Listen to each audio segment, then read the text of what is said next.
Iran और Israel का संघर्ष अगर जंग के मैदान के इतर कागज पर देखें तो बहुत बेमेल लग सकता है।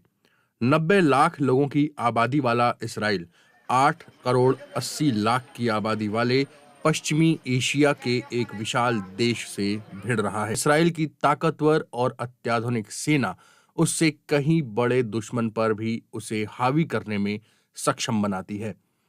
हालांकि इसराइल के पास ज्यादातर हथियार, लेकिन सारे नहीं, अमेरिका के दिए हुए हैं। पश्चिम एशिया में ताजा हालात में सैन्य संतुलन को लेकर बीबीसी ने एक पड़ताल की है। इसराइल ने अब तक क्या हासिल किया? इसराइल ने तेहरान के हवाई क्षेत्र पर पूरा नियंत्रण हासिल करने का दावा किया है।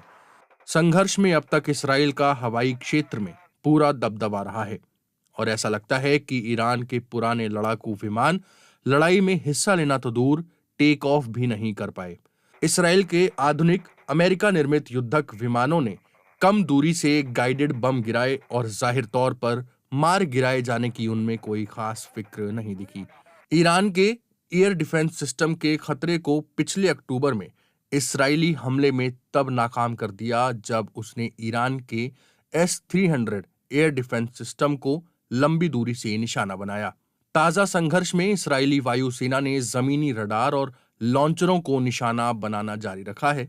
यहां तक कि संघर्ष शुरू होने से पहले ही इसराइली खुफिया एजेंट ईरान के अंदर घुसकर उसकी जवाबी क्षमताओं को निशाना बनाने की तैयारी कर रहे थे। क्या ईरान अब भी जवाबी हमला करने में सक्षम है?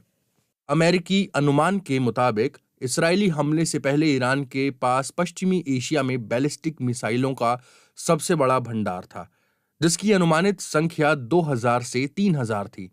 हालांकि इसराइल का दावा है कि उसने इनमें से कुछ को निशाना बनाया है, जिनमें मिसाइल बनाने वाली फैक्ट्रियां भी शामिल हैं। इसराइली सेना का कहना है कि उसने सतह से सतह पर मार करने वाले ईरानी लॉन्चरों में से 1/3 को नष्ट कर दिया है।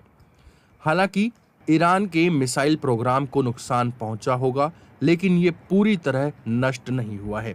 ये इसराइल के लिए अभी भी सीधा बड़ा खतरा बना हुआ है। रूसी नामक थिंक टैंक के जस्टिन ब्रोंक का कहना है कि इसराइल मौजूदा समय में तेहरान के हवाई क्षेत्र पर दबदबे का दावा कर सकता है, लेकिन उसने पूरी तरह हवाई नियंत्रण हासिल नहीं किया है और कम दूरी की मिसाइलों का खतरा अभी भी बना हुआ है। ईरान के सहयोगी कौन हैं और वो क्या कर सकते हैं?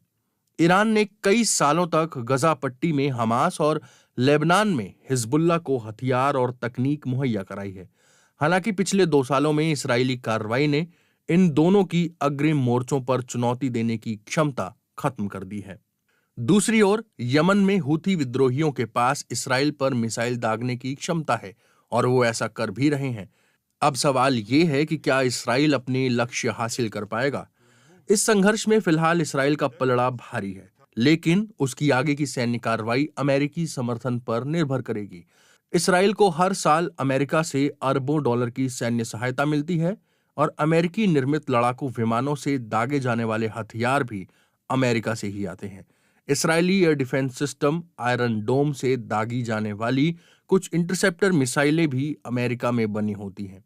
इसके अलावा भूमिगत ईरानी परमाणु प्रतिष्ठानों को निशाना बनाने के लिए इसराइल जिन बंकर बस्टर बमों का इस्तेमाल कर रहा है, उनमें ज्यादातर अमेरिका से ही भेजे गए हैं।